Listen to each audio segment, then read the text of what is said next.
Welcome everyone, Fruits of the Orchard, Parshat Vaeira. In Fruits of the Orchard, we have 3 articles this week, and we are going to be doing all of them. They're individual articles, but there are deep connections between them, as we will see. So the first one is called Getting to the End. And here we see many times Rashi in the beginning of a parsha will do what's called juxtaposition. He'll explain why is this parsha next to the previous parsha. It doesn't happen every parsha, but he does it a number of times. But this parsha is I wouldn't say it's unique, but it's explained by everyone that it's very connected to the end of the last week's parsha. Because at the end of last week's parsha, Moshe goes to Paro for the first time, says, "Let my people go." Pharaoh says, "I don't recognize your God. He's not in my book of records. He had a book of gods and he's not listed." And he actually made the work much harder by not providing straw for the bricks that they had to make. And so when Moshe comes out, he's confronted by, doesn't say their names, but we know from tradition it's Datan and Aviram. And they say, God should judge you. Like, you came and told us that you were going to save us, and now things are even worse. So at the end of the parsha, Moshe goes and says to God, "Why have you done evil to this people? And why did you send me? From the time that you sent me, things have gotten worse." And God answers in just one verse. "Now you'll see the wonders that I will bring upon Egypt." And the parsha ends. And then this week's parsha is God appears to Moshe, but it's really the same appearance. It's really a continuation.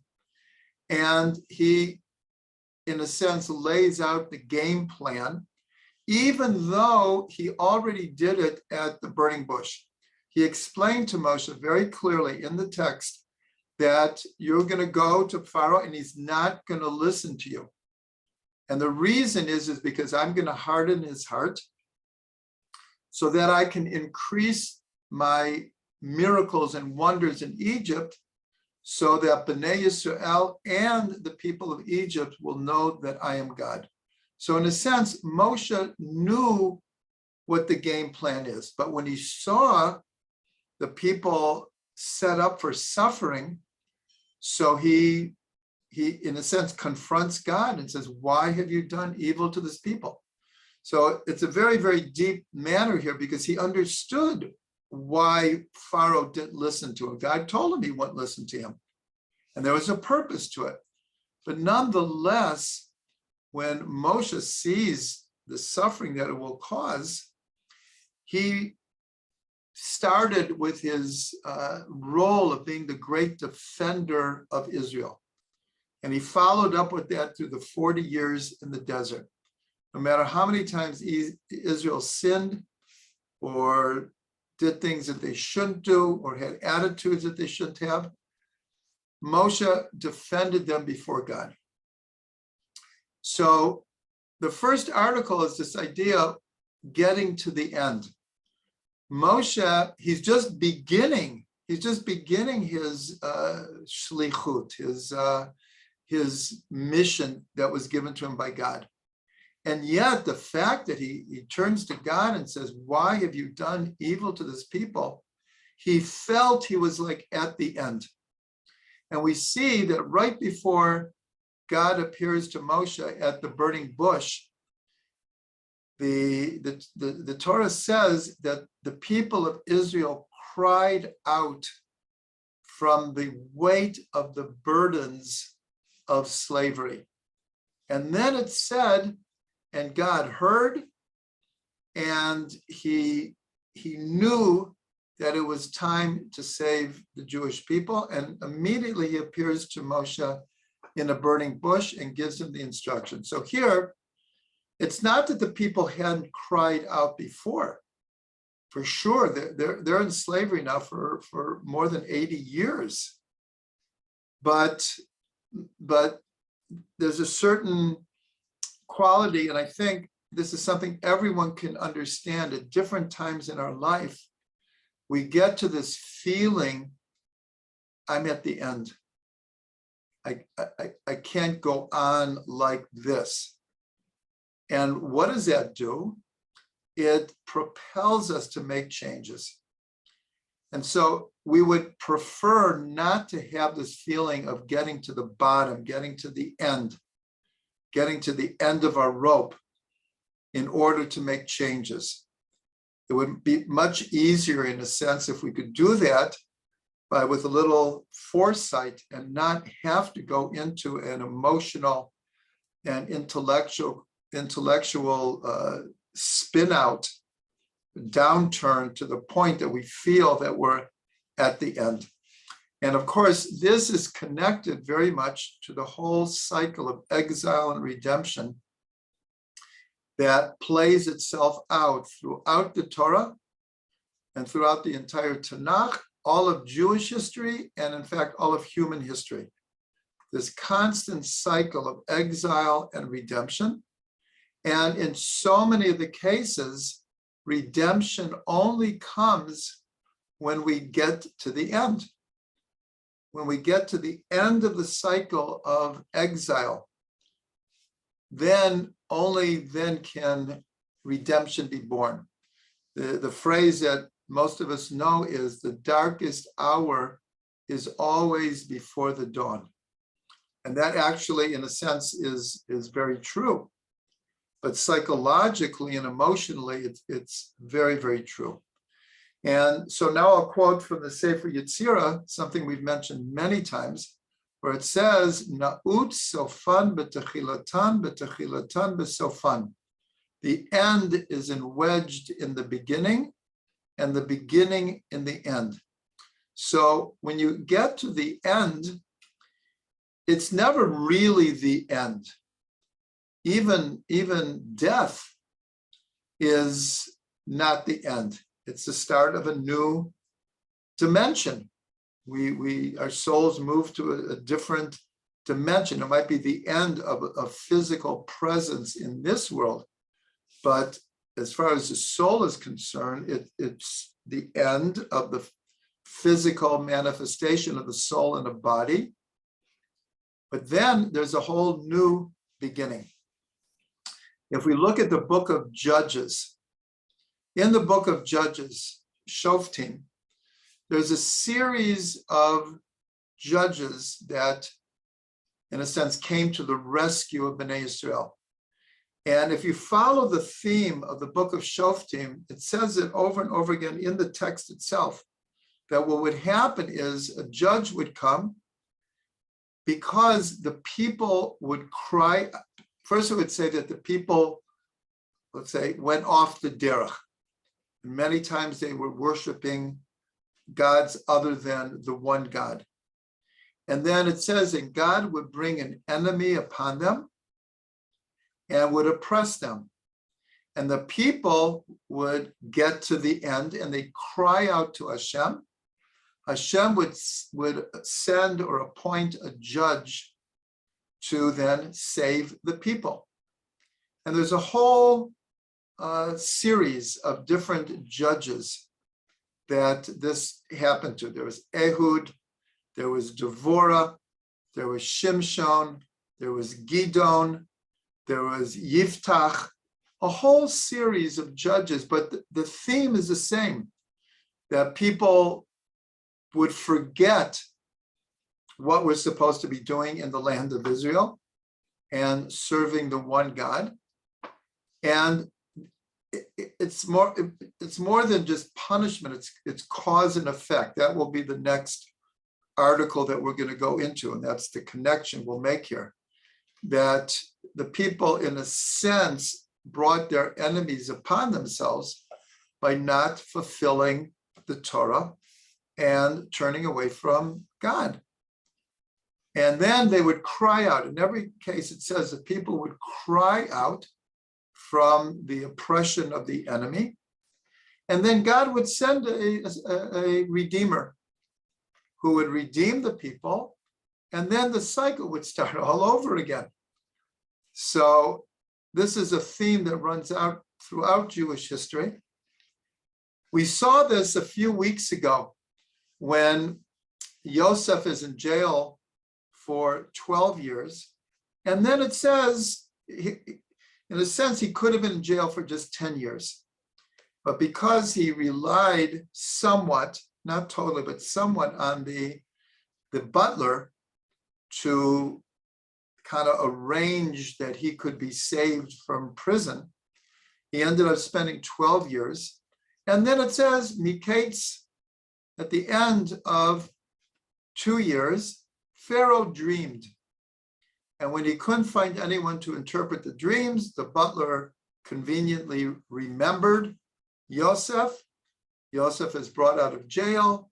He interprets the dreams. And the next thing you know, he is the second in charge of Egypt. But we explained there that there's a way to understand that is the reason that Pharaoh had these dreams was at the end of Rosh Hashanah. Actually, we have a tradition that Yosef came out of jail on Rosh Hashanah. And so Rosh Hashanah night, Yosef got to the end. It was Rabboni Sha'olam. I've been waiting for 12 years. I've accepted that I will come out when you're ready to bring me out, but I have to tell you, I'm at the end here. When is the redemption for me going to come? Am I going to rot here forever? And the explanation is that when he cried out, that's when Pharaoh dreamed. It's not the opposite. Pharaoh dreamed, and it led to Yosef being taken out of jail. We learned that we could understand it as quite the opposite. Is when Yosef got to the end and he cried out the way he did, then Pharaoh dreamed, and that led to his coming out. And we see that many, many, many times throughout Jewish history. One of the upcoming holidays is Purim. We see also it took a Haman to plot to kill every man, woman, and child in Israel for the people to cry out and do tshuva. And even initially, Esther was, I don't think I can do anything. I'm not called before the king. But Mordechai explained to her, we are at the end. There really is this plot, and he is very serious, and he plans to go through with this. So you have to approach the king. And she did, and she said, if I'm lost, I'm lost. She was willing to give her life in order to attempt to save other Jews. So we see this theme over and over again. And in the last 75 years, maybe the most dramatic example in Jewish history is just 3 years after the Holocaust, the state of Israel is reborn after 2,000 years. To explain why it was like that, we'll never know. That's only something that God knows. But we can't ignore the fact that only 3 years after the Holocaust, the state of Israel was reborn, and the gathering of the exiles picked up in a dramatic way. And that's only 75 years ago.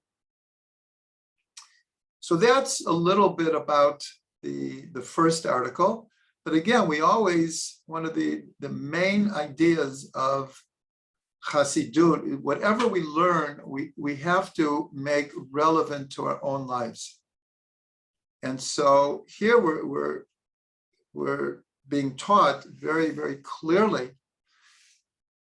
Some people get to the end and really think it's in the end and don't turn to God and cry out, or don't realize if I'm at the end, that means that there can be a new beginning that can come from all of this. So this is something that every person goes through, either in major dramatic ways or minor ways, almost on a daily level. But it's so important to remember that when we're starting to feel like we're getting to the end, like Rabbi Nachman says, Ein Yeush Ba'olam Klal. There should be no such thing as giving up in this world. One should never give up. It says in the Gemara, even if the sword is on your neck, a person should not stop praying for rachamim, for redemption, even with the sword on your neck. So I bless us all never to have to feel like we're at the end. It's not a great feeling. A lot of drama and hormones and possible depression goes along with that. But if we remember that Ein Yeush Ba'olam Klal, there's no situation that is hopeless, that we'll remember to turn to Hashem, and our own personal redemption will come, the redemption of Israel, the redemption for the whole world. Okay, now the second article is called A Measure for Measure. And this really follows very much, especially when I said about the book of Shoftim, the book of Judges, where because the people started to turn to other gods and were doing what's called strange service. Avodah Zorah, which we translate as idol worship, is literally a strange service. For a Jew, serving other gods is strange because it's not really part of our spiritual DNA. And so if we are, it's considered like strange, weird, that we should be turning to other gods. So the connection is, in this week's Parsha, are the first 7 of the plagues. And in the Parsha that follows, Parshat Bo, is the final 3 plagues. And there are many, many midrashim that go out of their way to show that every plague was some kind of measure for measure. In Hebrew, midah keneged midah. That this plague came against Egypt for something that they had done. And so the first one in this week's Parsha is the waters of the Nile turning into blood. And we're told that it's a clear measure for them drowning the Jewish babies in the Nile. And the last one, the killing of the firstborn, is also connected to here, is the idea of that sometimes it would even kill the babies and put them in the mortar in between the rocks. Now, we could look at this midrash and say, maybe this is an exaggeration. Maybe it wasn't quite like that, but I'm sure every single one of us has seen or read or heard of some of the atrocities that the Nazis did literally with babies. So, I mean, it boggles the mind that a human being can do this, but I'm just pointing out, and we'll get to this later also, that sometimes we read a midrash and it is exaggerated. It is symbolic. It's trying to teach us something in allegory, in a metaphor, symbolic language. And other times, it's actually quite literal what we're being told, even though we might at first think, no, maybe this is also exaggerated. In fact, we're told one of the greatest secrets of learning Midrash is to know the difference between when we should take it literally and when we should take it symbolically. So the whole idea of Mida Keneged Mida is connected to the concept of reward and punishment. So this concept of reward and punishment is very fundamental to Jewish thought. And for those who have Fruits of the Orchard, there is a classic statement by Rabbi Akiva in Pirkei Avot. It's on page 164. If anyone has Fruits of the Orchard, they could turn to it at the top of the page. I'm just going to read it in English. This statement by Rabbi Akiva needs a lot of explanation, but I'm just trying to point out the idea of reward and punishment, measure for measure, that's alluded to in his statement. So he says like this: everything is given on collateral, and the net is spread over all of the living. The shop is open, the merchant extends credit, the ledger is open, and the hand writes, and whoever wants to borrow, let him come and borrow. The collectors make their rounds constantly every day and collect payment from the person, whether he knows it or not. They have proof to rely upon, and the judgment is a truthful one, and everything is prepared for the final festive banquet. Now, this is a brilliant, genius way of giving over many, many, many different concepts in a allegorical way. But here, the idea of measure for measure and reward and punishment is clearly talked about, and especially where it says that the hand writes. And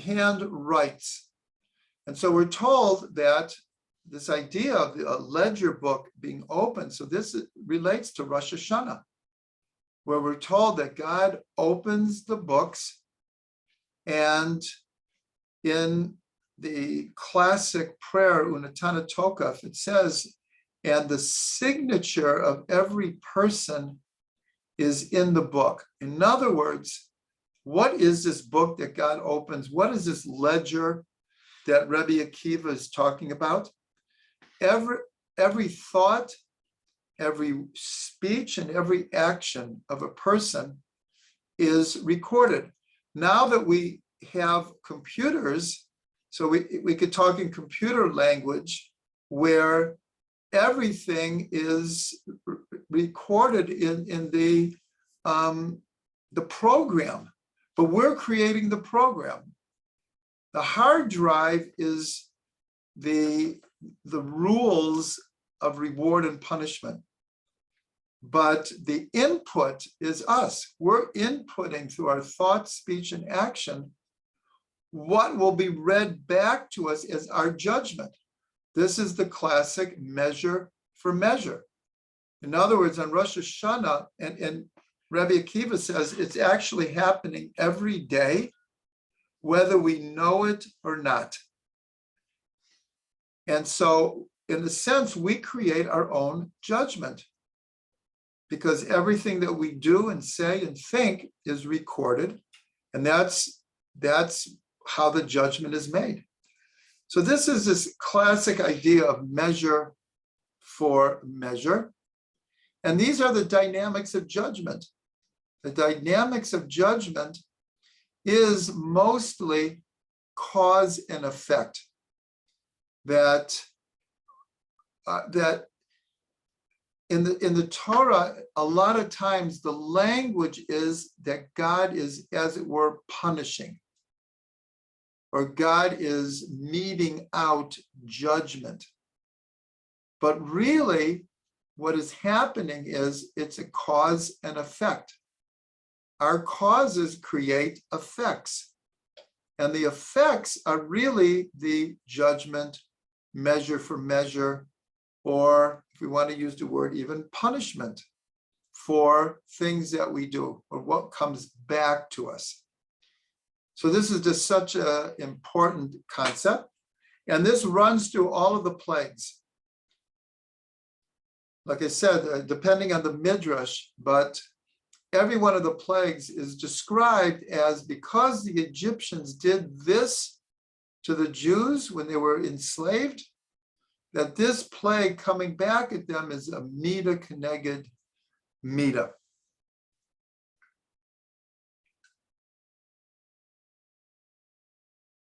So this is another aspect or perspective of a concept that we've talked about many, many, many times, which is called run and return, ratzo v'shov.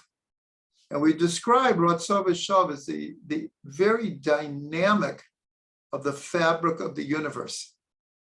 Every breath we take is an in and out, a run and return. Every heartbeat is a run and return. Every pulse, we could actually feel the pulse running through our veins, run and return. The tides are running and returning.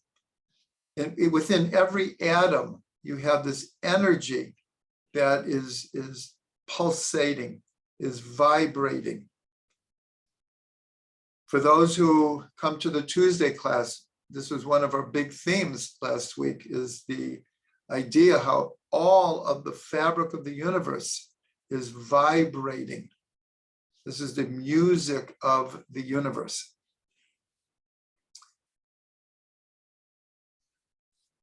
So I'll just add one more thing here, is in 3 or 4 weeks, we'll be on Parshat Mishpatim. And this is the Parsha after Parshat Yitro, where we receive the 10 Commandments. And the Parsha begins, Vaeira ha-mishpatim asher tasim lifnehem. And these are the judgments that you shall put before them. Mishpatim is one of 3 portions that have the most mitzvot in the whole Torah. It's Parshat Mishpatim, Parshat Kedoshim, and Parshat Kiteitzei. Those 3 parshas, if you add up the mitzvahs together, is close to between 25 and 33% of all the mitzvahs in the Torah are in just 3 parshas.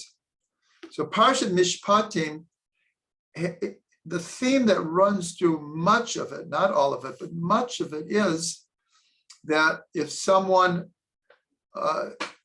digs a hole in a public area and someone falls in, if someone's ox gores someone else's ox, if someone lights a fire in their yard or their territory and it spreads to a neighbor. And so the first thing that the Zohar says about these are the judgments, it says these are the secrets of reincarnation. In other words, everything that's happening in the Parsha, there is what's called mida keneged mida in this world. And there's also, in a bigger picture, a measure for measure through multiple lifetimes. So that's the first thing that Zohar says, that all these judgments, why is someone's field getting burned down by someone who lit a fire over there? Why is someone falling in a pit that someone else dug? And so the Zohar says these are the secrets of reincarnation. That everything comes back. Again, we don't always know. In fact, most of the time we have absolutely no idea what the measure for measure is happening. Sometimes we do, and I'm sure everyone has experienced that we will think, say, or do something, and within minutes, sometimes instantaneous, something happens that we think, oh my gosh, I know why that just happened to me, because I just did X. I understand why that happened to me. It certainly doesn't happen all the time. In fact, most of the time we don't really understand the connections of why things are happening. I'd say the more aware we are, the more conscious we are, the more we can perceive of what the measure for measure kind of dynamic is happening in our life. So again, here's another example where we have to take from the basic idea here that the 10 plagues are a measure for measure, and we have to learn to translate it into our own lives and be very, very aware of this dynamic that is happening. And everyone should look at the statement we read from Rabbi Akiva. It's in the 3rd chapter of Pirkei Avot. It is the 20th Mishnah, 320 of Pirkei Avot, and really contemplate the depths of what Rabbi Akiva is trying to teach us.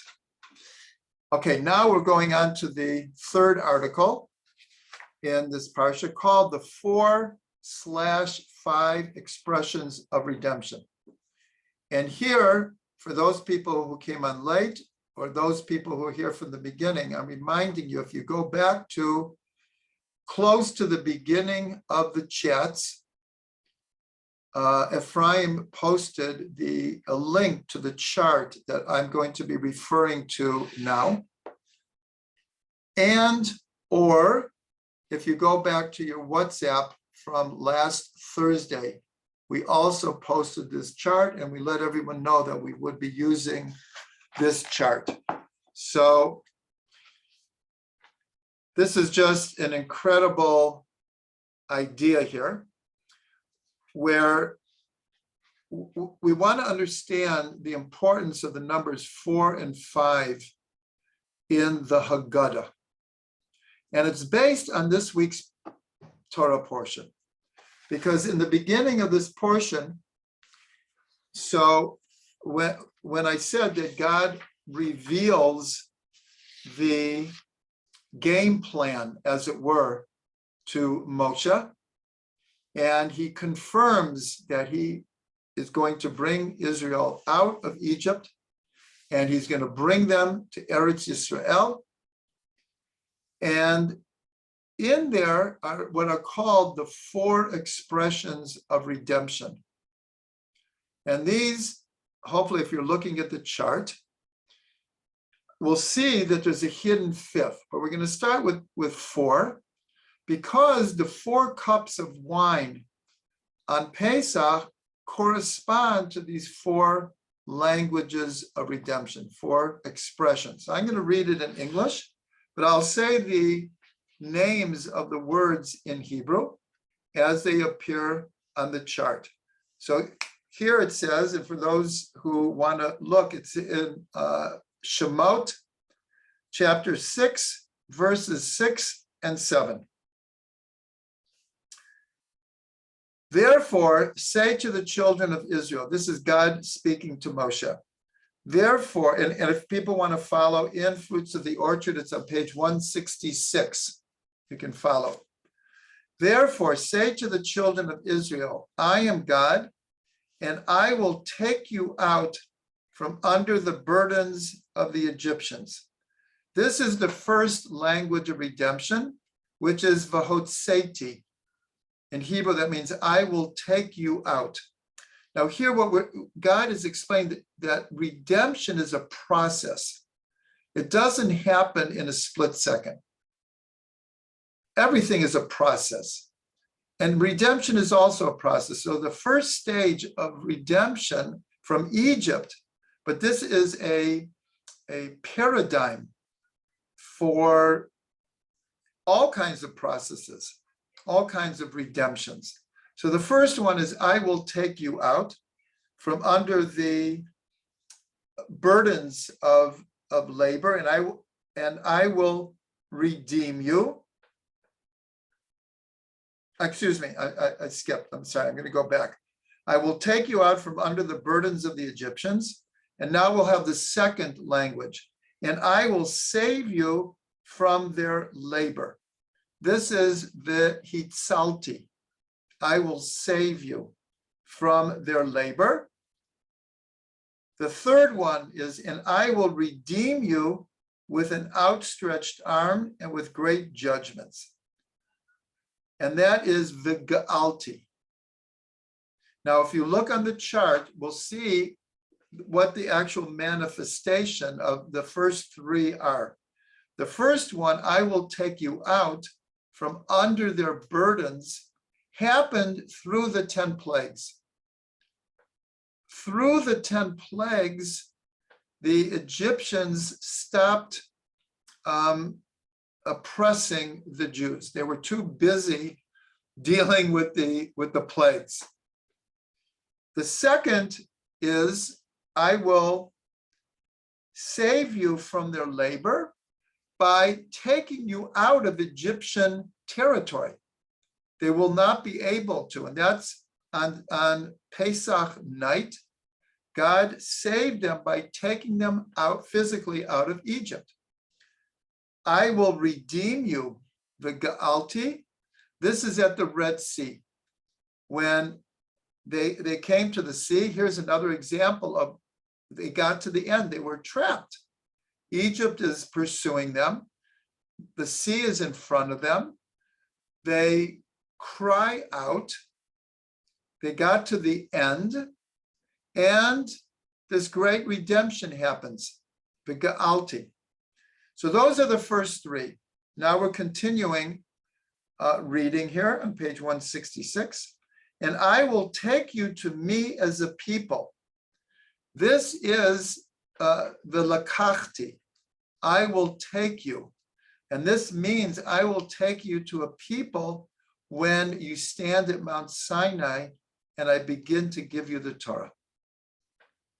And I will be a God to you, and you will know that I am God, your God, who has brought you out from under the burdens of the Egyptians. So those are the four languages of redemption. But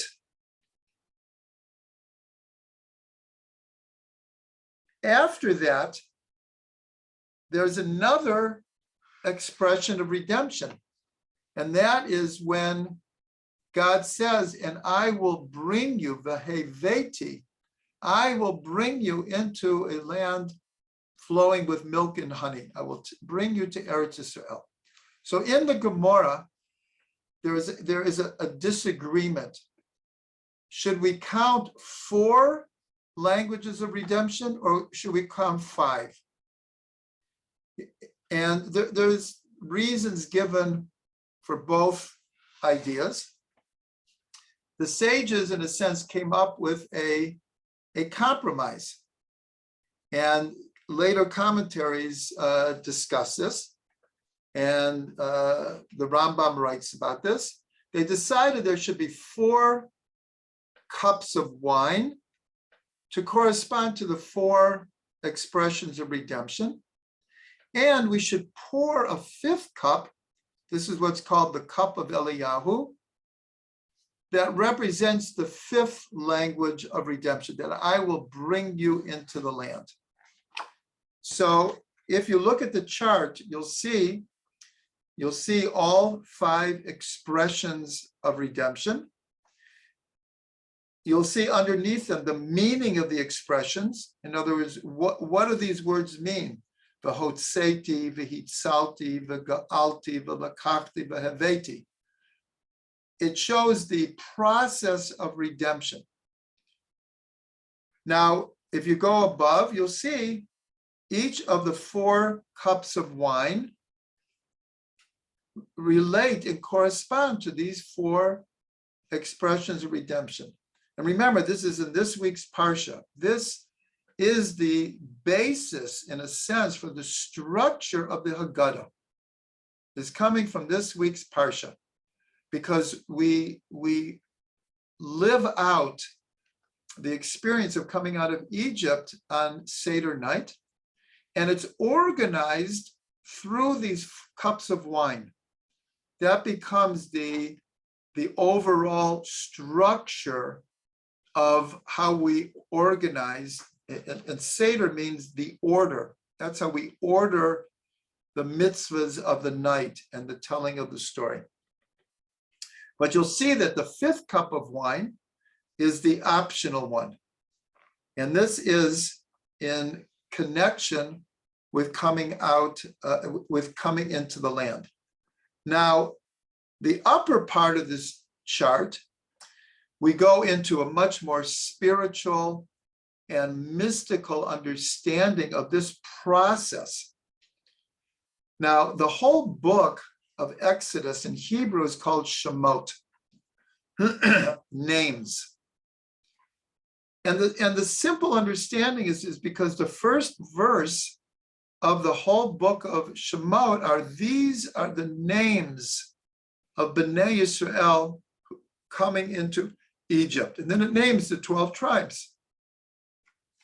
But on a deeper level, what's also happening is not only is the family of Yaakov becoming a nation,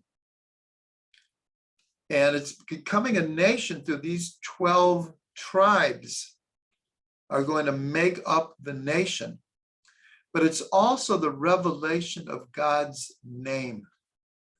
And you'll see in this week's Parsha and in next week's Parsha, with almost every single plague, Moshe says to Paro, so you will know, you will understand, you will recognize that God is God.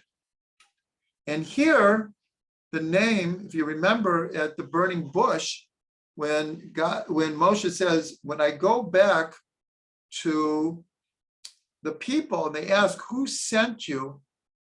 Who should I say? So there, we learned this last week, the name was, I will be that I will be, Ekia Asher Ekia. But then after it says the name Yud-Ke Vav-Ke, this is my name forever. This is my remembrance from generation to generation. So this book is not only the revelation of the names of Israel, the nation of Israel, but it's also a revelation of God's name. Now, the reason I explain that, because if you look at the top of your chart, you'll see the 4 letters of God's name, and you'll see what's called the tip of the Yud is considered a level in of itself. And that's why there's a correspondence here with the letters of God's name. And in fact, in many Haggadahs, before we drink the cup of wine, we say that this is the first cup of wine, and then we say l'shem yichud kudsha brichu v'shchinte liyached shem yud hey bevav hey b'yichud shalim b'shem kol Yisrael, for the sake of the holy name of God, where we connect the letters yud and hey with vav and hey in a supernal unity in the name of all of Israel. So it's not a coincidence that there are 4 expressions of redemption and a hidden 5th one. And there is 4 letters of God's name and a hidden 5th, that little tip of the Yud. Now, if you follow the chart, so this obviously connects to the 5 levels of the soul. And the 5 levels of the soul, each has a faculty. And here we see that the nefesh is the behavioral or the instinctual. The ruach is the emotional. The neshama is the intellectual. The chaya is the super conscious will. And the yechida is the spark of God. And so just like God's name is revealed, and it's a process of revelation that is happening as we're coming out of Egypt and getting ready to receive the Torah in Sinai and then come into Eretz Yisrael, that God's name is being revealed more and more. And in fact, in the beginning of this parsha, God says to Moshe, I did not make myself known to the patriarchs with this name Yud-Kei Vav-Kei, only with the name El Shaddai, Kel Shaddai. And everyone asks, wait a minute, if you look at the text, it says that Yud-Kei Vav-Kei, the four-letter name of God, spoke to Avram, Yitzhak, and Yaakov. So what does it mean that God says, I have not revealed myself to Avram, Yitzhak, and Yaakov with this four-letter name, only this other name of God? And so it's explained, Rashi explains it, that in many, many verses in the Torah, it will explain a mitzvah or give the instructions for a mitzvah, and then it ends, Ani Hashem. Many, many, many times. There's a mitzvah and I am God. And everyone asks, why does it have to add, I am God, I am God, I am God? And so Rashi explains that what this means when God says, I have not revealed myself with this name. Rashi says that this name means I am faithful to fulfilling my promises. I promised Avram, Yitzhak, and Yaakov that their descendants would inherit the land of Israel. But it didn't happen in their lifetime. Avram, for a while, had to leave Israel. He went to Egypt. Yaakov, of course, went first to Lavan, and then he ended up bringing his whole family down to Egypt. And so God is revealing here, I am now getting ready to fulfill my promise. That is why my name Yud-Kei Vav-Kei can now be revealed, because I am faithful to fulfill my promises. And so that's very, very connected in this chart here. Why we're taking the four letters of God's name and the tip of the Yud and corresponding it to the five levels of the soul. And then the one that we didn't do is to the five worlds. Even though we usually talk about four Kabbalistic worlds, the world of action, Olam HaAsiyah, the world of formation, Olam HaYitzirah, the world of creation, Olam HaBriyah, and the world of emanation, Olam HaAtzilut. But there's also a further world that was really only revealed fully by the Arizal called Adam Kadmon. Now, if you've been following here, that's why we called this article the 4/5 expressions of redemption, because through the whole Seder is based on these four languages of redemption, which are translated into the four cups of wine, which become manifest in the four questions that our children ask.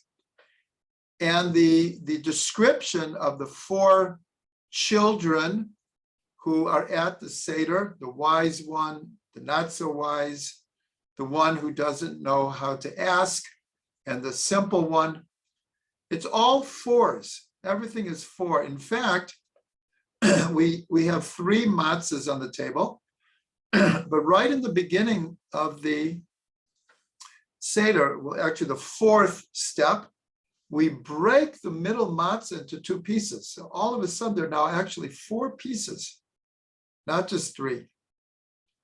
So the number four plays itself out throughout the whole Seder. And yet, there is a fifth hidden element in every single one of these. Number one, there's not just really four languages redemption, there's clearly five. It's just that the sages, for reasons that they felt were appropriate, because we would spend so much time out of Eretz Yisrael, so they wanted to separate it in a sense from the other ones, because really only after 2,000 years now, we're back in the land. So a good part of Jewish history is taking place outside of the land. So there's really five expressions of redemption.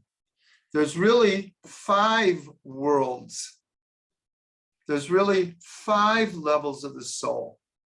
There's really four letters of God's name, but a fifth.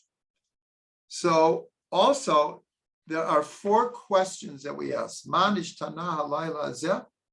But the Gemara actually says there was a fifth question that we used to ask at the time of the temple. And that fifth one was, why is it that on every night we can eat meat, however it's prepared, boiled or broiled or over the fire, but tonight only roasted? That's what makes this night. The Paschal lamb, the Korban Pesach, could only be prepared over an open fire. And everyone comments also, we say that there are four children at the Seder. But in the last generation or two, almost everyone mentions this now, there's really a fifth child, the child who doesn't even come. Whatever you want to say about the four there, including the so-called Russia, he's there. He's at the Seder. Yes, he has questions. Yes, he's a little bit jaded, but he's there. How many Jews don't come? How many Jews don't show up at a Seder? So that's like the fifth. And of course, we have the fifth cup of wine. And this is what's called the cup of Eliyahu. Now, there's different customs. Many people, in most Haggadahs, we only pour the cup of Eliyahu towards the end of the Seder, right before we open the door, and then we sing Hallel. That's when we pour the fifth cup. But many people pour it at the beginning of the Seder. And I remember, I'm not from a religious household, but we did have a Seder every year. And it was somewhat traditional because my grandfather insisted on it. We read through it very quickly. Hardly anyone knew what was flying. Nonetheless, I remember, though, that we would pour the cup of Eliyahu at the beginning of the Seder, and many people have this custom. And all the children, because we have this custom that Eliyahu Navi comes to every house on Pesach night. And we would stare at this cup all night long to see if it was going down, if Eliyahu had come and drank a little bit. And so I still do it that way because I didn't receive that many traditions from my family, but I did. I was brought up Jewishly, just not observantly. And so for me personally, that has a lot of meaning to connect me back to my youth. I remember the Seders. We looked forward to them so much, even though we didn't really understand what was going on, but we knew something special was happening. It was in the air. So the Maharal, the Maharal of Prague, approximately 500 years ago, he was the leader of the community in Prague, which at that time was one of the most important communities in Europe. And he is the creator of the golem, that is very, very famous in Jewish tradition and even world tradition. Many people attribute the whole story of Frankenstein to the story of the golem from the Maharal of Prague. Anyways, the Maharal of Prague was an incredible figure that to this day, his books are read and studied.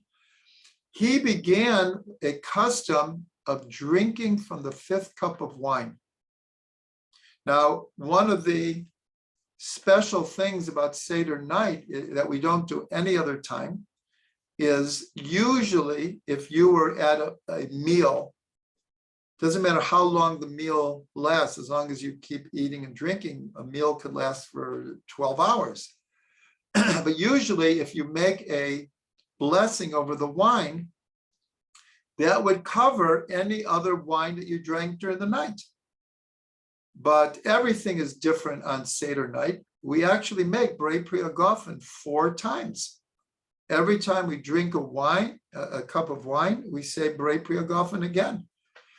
But the Maharal would not say a blessing over the 5th cup because the sages did not institute a 5th blessing.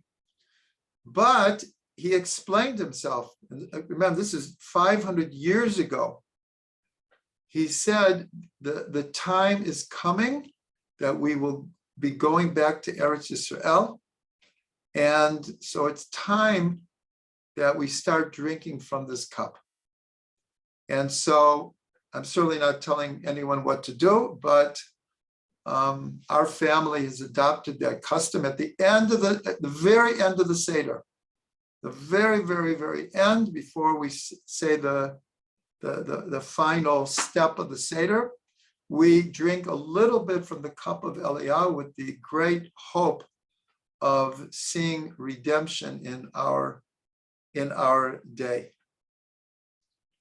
So just very, very, very quickly, we can understand now the meaning of the numbers 4 and 5 in the structure of the Haggadah. But there's even a deeper understanding here, is that in Sefer Yetzirah, it says that each of the 12 months is created through a letter. It's called one of the simple letters. And the letter for Nisan is the first of the months. It is the month of Pesach is Nisan.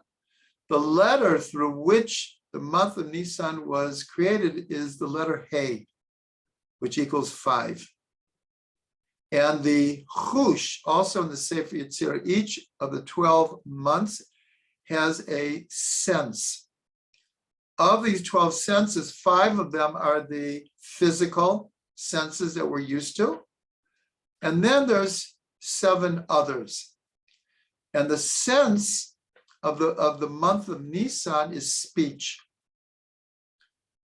And the importance here, because the text that we are reading on Seder night is the Haggadah, from the word lahagid, which means to tell the story.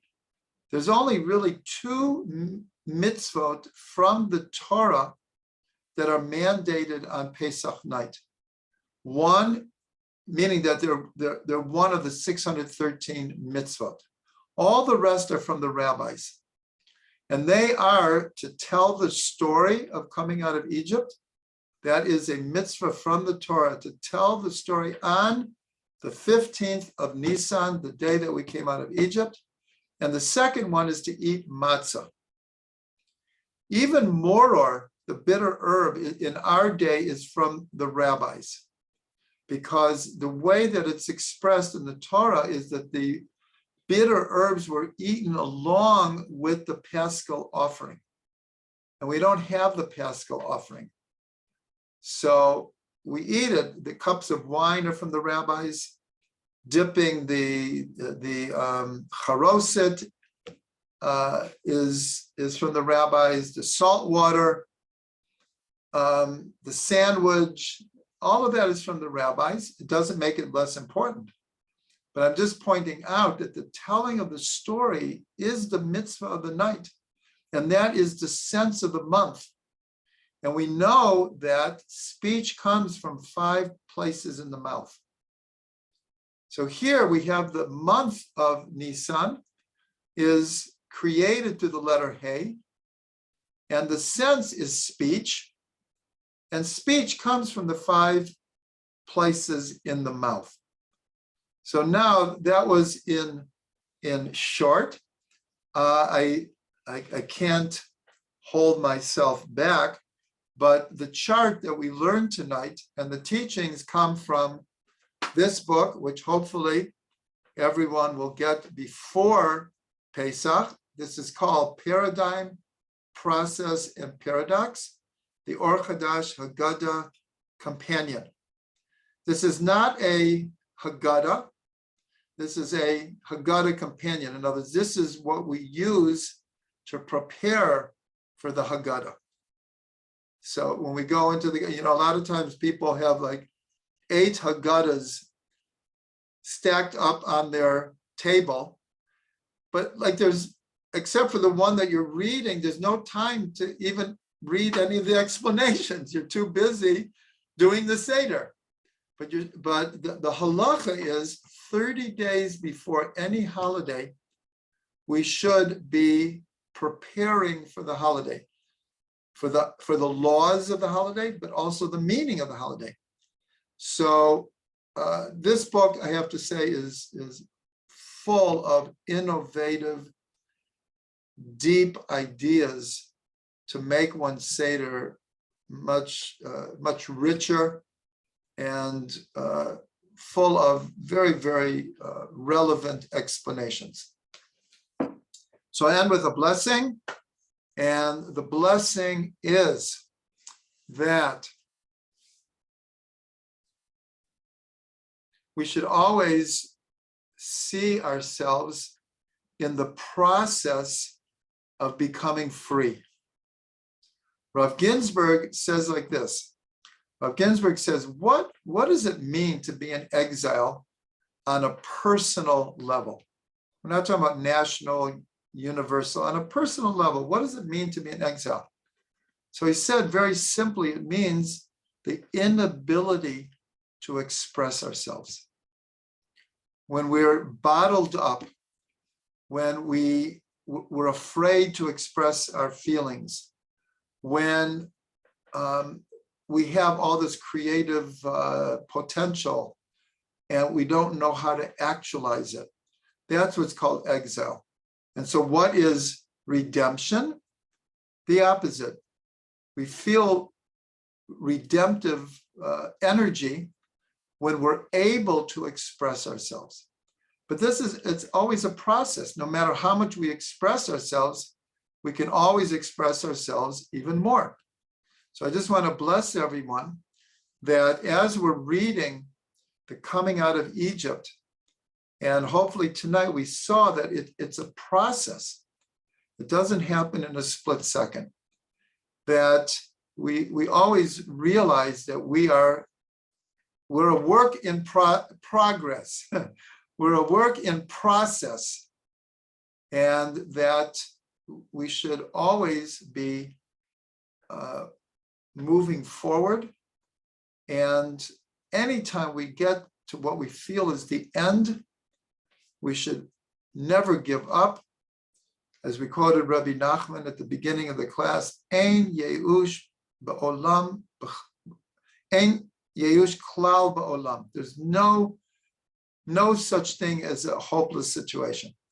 So I bless everyone to be able to go forward and pave a new road to freedom.